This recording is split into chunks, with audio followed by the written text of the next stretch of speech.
team at Nokia will always remain passionate about connecting people. Thank you for your continued support of Nokia. I'd like to introduce you to the Lumia 2520.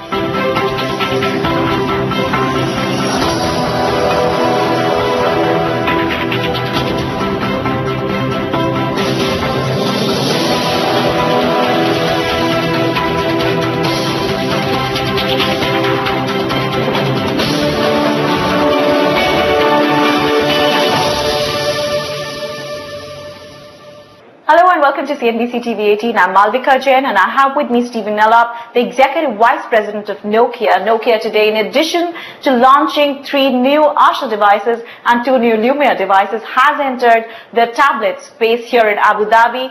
The Executive Vice President of Nokia, Stephen Ellop, who's here with us, launched these items. Stephen, welcome to CNBCTV18. Do you not feel, and this is my first question to you, this is the first thought that came to my mind when you unveiled the device, which is definitely very attractive, that there is already an Apple and a Samsung in this space amongst others, and the market share has substantially been taken over by them. Are you not a very late entrant? We decided to enter the market with a series of products that demonstrate the very best in design, some great imaging capabilities, the ability to take pictures in a beautiful way, as well as a whole range of new experiences. And with each of the devices, we pick the moment to enter the market when we think we have a very compelling and differentiated solution, something that really stands out.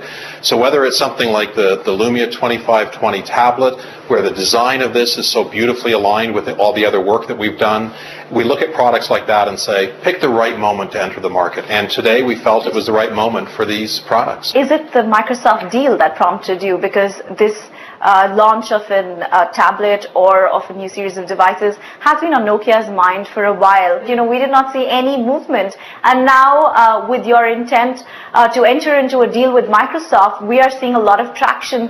So is it correct to infer that it's actually Microsoft that's driving Nokia's future strategy already? So the timing of the launch of any of these devices is unrelated entirely to the Microsoft transaction with Nokia. Devices like this take many months to properly plan and consult with customers about, and so to be able to stand here today with working devices with brilliant new experiences is something that's many, many months in the making. And so what you see here is a natural next step in the process that you've seen with, for example, our Lumia products all along. More products at different price points with more and more differentiated features. It was time for our first tablet introduction. What would be the price of the tablet, if you can, mention for our viewers? Yes, the tablet with LTE wireless connectivity and Wi-Fi connectivity is $499 US. That's the expected price of it. Is there any particular reason why you chose screen size of 10.1 inches in view of the fact that the prevalent trend is to actually have smaller and more compact devices? So the reason we started here is one of the key things we were wanting to do with the tablet is to offer a device that is both your consumption device, for surfing the internet, for videos, for music, for games and things like that, but also at the same time as your productivity device.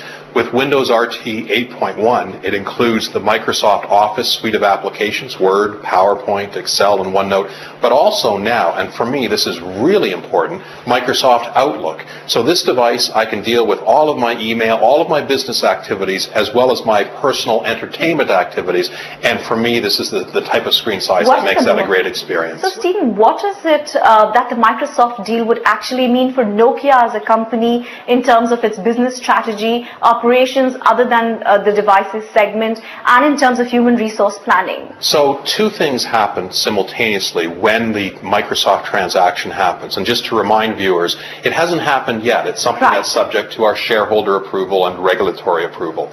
When it does happen, the devices team at Nokia will join Microsoft.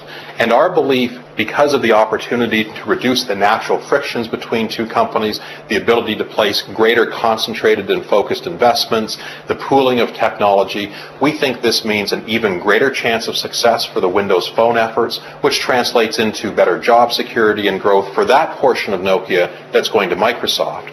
But of course, Nokia separately carries on after the Microsoft transaction because it has the Nokia Solutions and Networks business, which is focused on mobile broadband. Right. it has the here mapping capability, and its intellectual property capabilities. The good thing here is that the Windows Phone effort becomes a better funded, consolidated opportunity, while Nokia itself going forward is also therefore well funded and able to pursue things afterwards. In hindsight, do you think that Nokia should have at least tried one handset on the Android platform? So our belief was it was more important to focus on something that was truly different. Because if you look at the Android marketplace right now, while there is one vendor who's quite successful, there are many others that have fallen by the wayside and are having a great deal of difficulty. We recognized the need to partner differently because of where we were in our development with Symbian and various other efforts. We recognized that difference and said we need to do something quite different. And so we're pleased with what we've done. Well, what is the status of your deal with Siemens? The expectation was that the deal would get closed during the third quarter 2013. Is it sealed? Have all regulatory approvals come through? If you're talking about the NSN transaction with Siemens, the 50%. what we actually did is we announced a transaction where we would acquire the other 50% of NSN. That's right. We saw an opportunity to, at a price of 1.7 billion euros, to capture the remaining 50% of an asset that we felt is much more valuable. And of course, what you've seen since we announced the Microsoft transaction, the Nokia stock price has not just gone up by 5.4 billion euros, representing the cash coming in for devices and services. It's gone up even more, which represents the fact that investors are recognizing that this NSN capability is something that could be better valued in the future. When did that deal get closed? It is closed. It is closed. Oh, absolutely. Yeah, we announced it and shortly thereafter closed it. So I may have misunderstood your question, but our acquisition of the remaining 50%... The regulatory approvals, everything has come. It did not require regulatory approval because we were already the controlling shareholder. This is of the NSN deal. Yeah, it was done some time ago. And my last question to you, this is about the tax issue in India. Nokia's, the Finland finance minister recently visited India and he indicated that Nokia should be left alone. What are your thoughts on that? And do you see that there is a possibility of resolving the tax dispute with the Indian administration? Well, so we have always followed all of the proper regulations and everything appropriate from a tax perspective. And of course, we're very open and continue to work with the Indian government to find a resolution to the difficulty. And I hope at some point we will. Do you think arbitration is an option?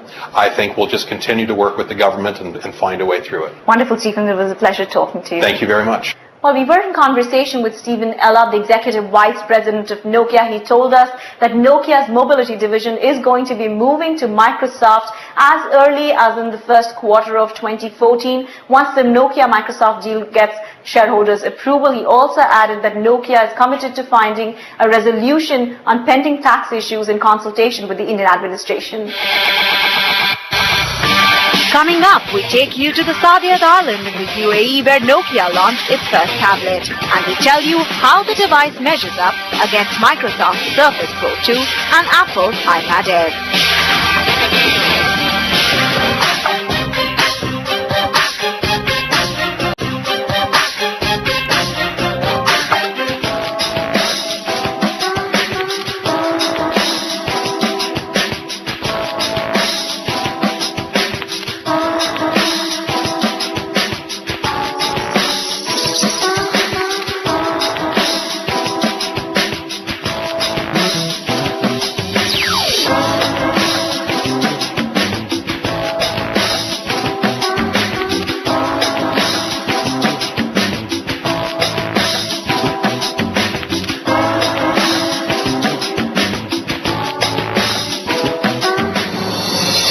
Nokia's handset division is being hyped up and will be clubbed with Microsoft's devices arm by the first quarter of 2014. While shareholder approval is still underway, it seems Nokia is already riding along with Microsoft.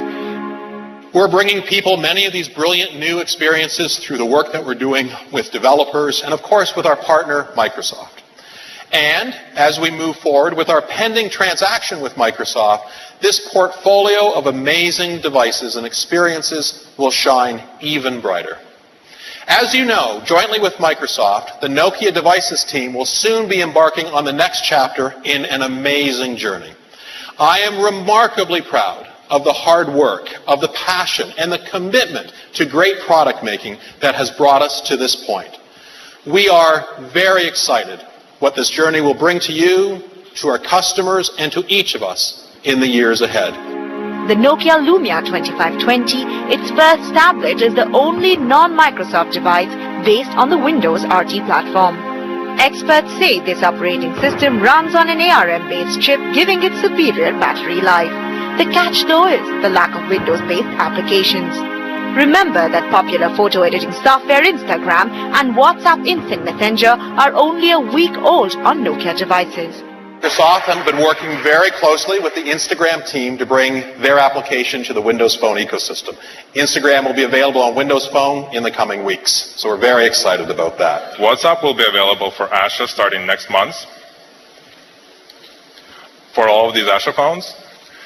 And the best part is, you will be able to enjoy same features that you come to love.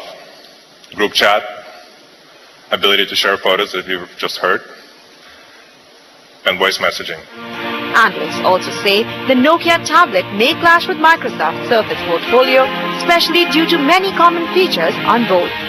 Later this quarter, we will begin rolling out the Nokia Lumia 2520 in the United States and retailers in the UK and Finland.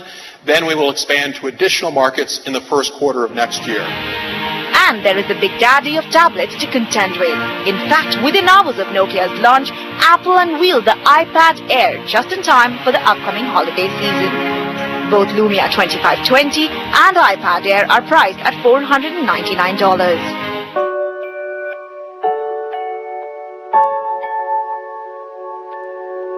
It's an extremely simple tool, but also extremely powerful.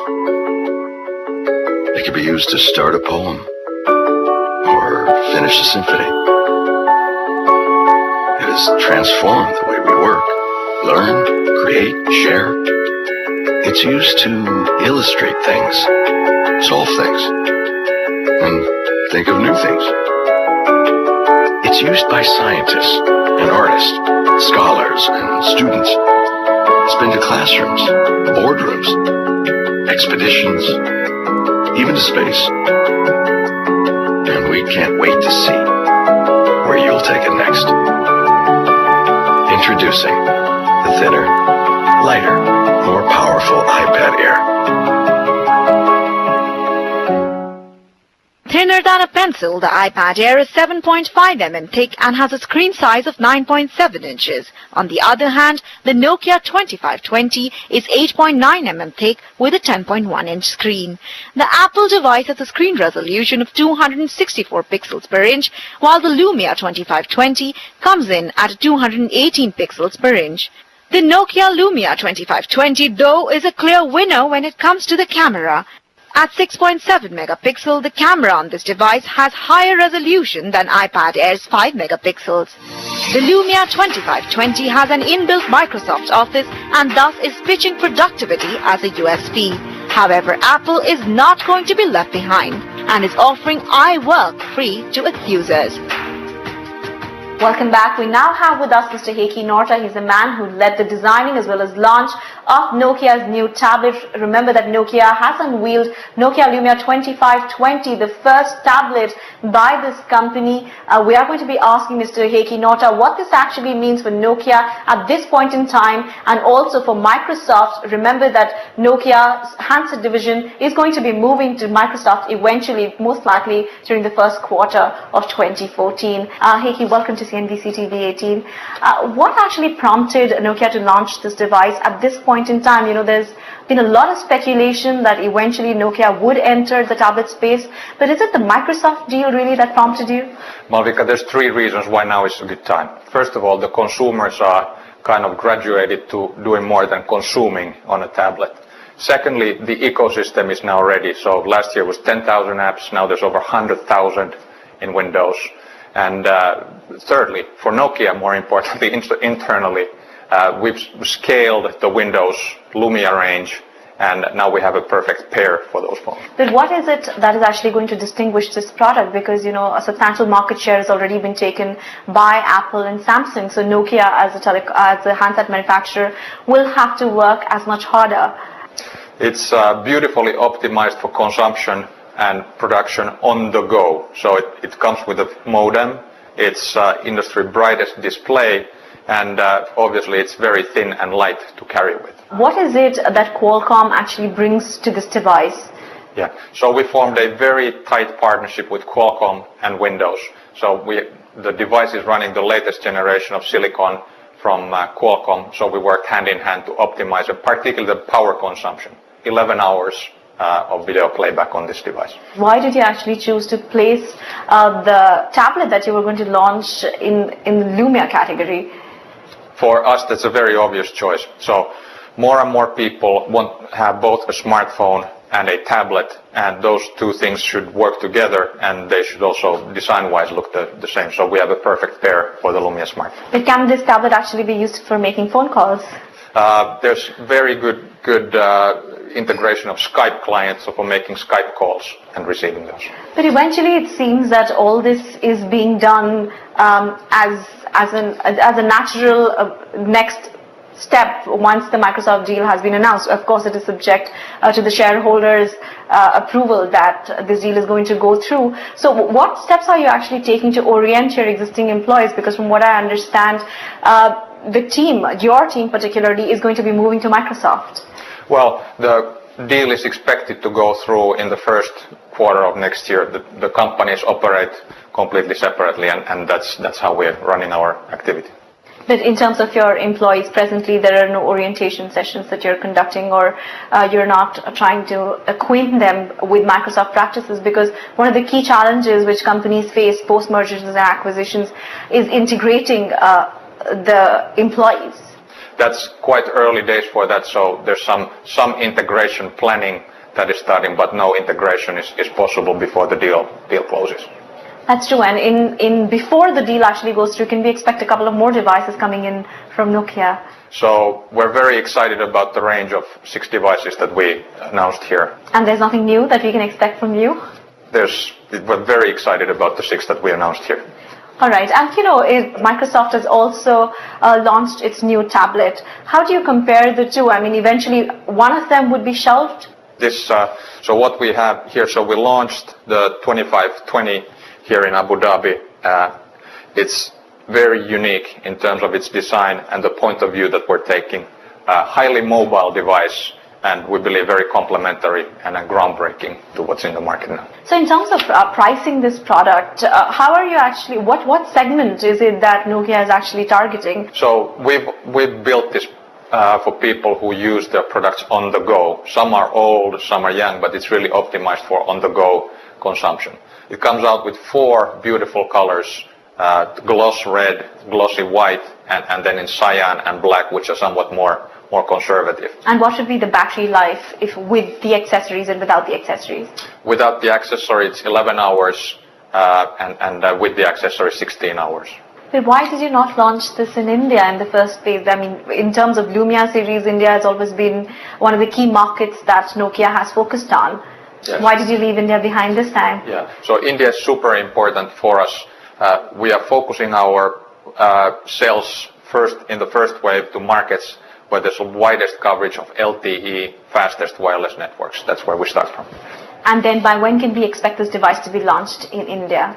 We should look into early 2014. All right. And in terms of emerging markets, is it going to be rolled out altogether in all the emerging markets, or you're going to be rolling it out in phases? We're going to be rolling it out selectively. Yeah.